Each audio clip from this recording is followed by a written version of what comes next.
Are you the one that always gets scolded or did when you were younger by your mum because your room was a mess? Or your table looked less like a study table and more like a junk bin? Whenever you used to go and open your wardrobe up, everything used to fall out. All of that mess around you are signs that go deeper than just having a messy room.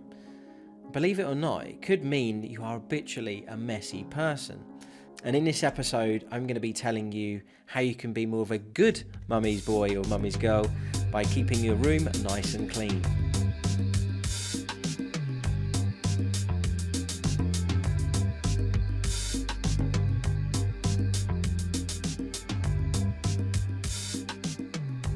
What's going on, guys? Richard Rozza with the Personal Development Channel. Welcome to the community, and in this episode I'm going to be talking about decluttering your surroundings to help with your health, your productivity, and reducing some of that stress you might have. If you haven't already, please hit that subscribe button, and if at any point you like what you see, give it a like. Let's get to it. Personally speaking, I had a love-hate relationship with cleaning. I love to spend time in a perfectly organised and clean rooms, but I'm not the biggest fan of cleaning myself. But over the years, it has helped me understand how much it affected how I feel, my productivity, overall wellness. So I make sure my place is tidy, to the point that probably for the past 8 to 10 years, people always comment on how tidy my place has looked. Did you know that being a tidier person can actually help with your health and your productivity and your stress? Improved Health Associate Professor Nicola Keefe, PhD, along with a professor at Indiana University, conducted a study. They tracked the physical health of 998 people aged between 49 and 65 and disclosed that people who have tidy houses are healthier than people who have messy surroundings. Cluttered people's demographics showed an increased risk of heart diseases. Increased productivity. You may notice that when you are executing some tasks in a clean environment, you are more competent to enhance the productivity and creativity related to that certain task, other than the messier ambience which tangles your brain up sometimes, due to which you're probably more likely to make things more chaotic. In 2011, a research conducted by Princeton University also proved that.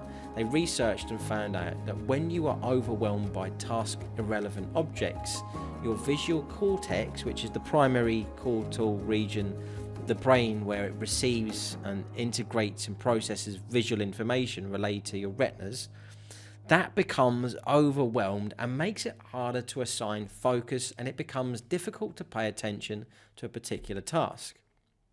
And then you've got stress and fatigue.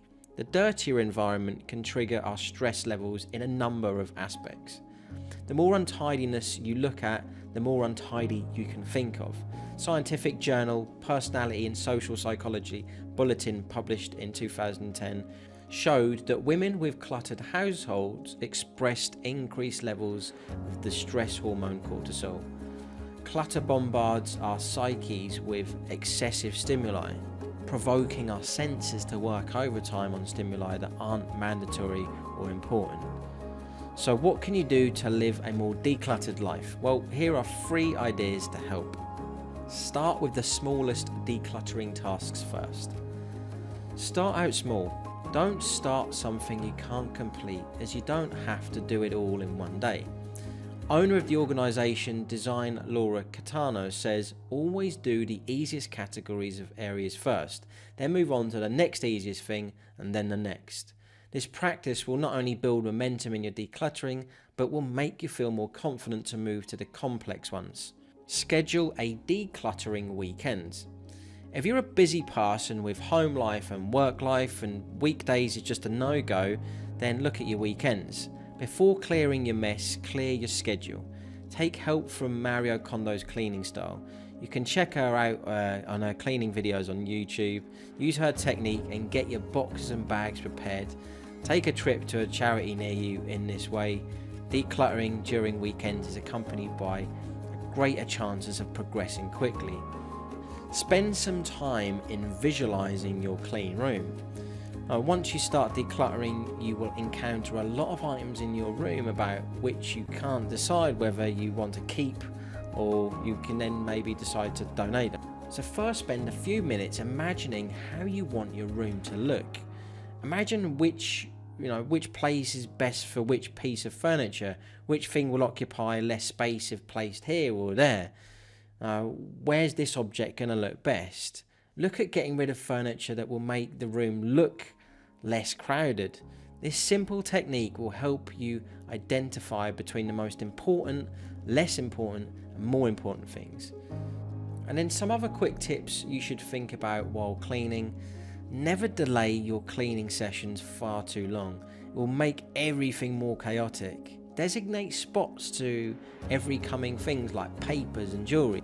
Ditch any excuses for keeping you away from decluttering. Think of ideas to get rid of your declutter. Like I said earlier, charities, garage sales. Okay, so challenge time then, guys.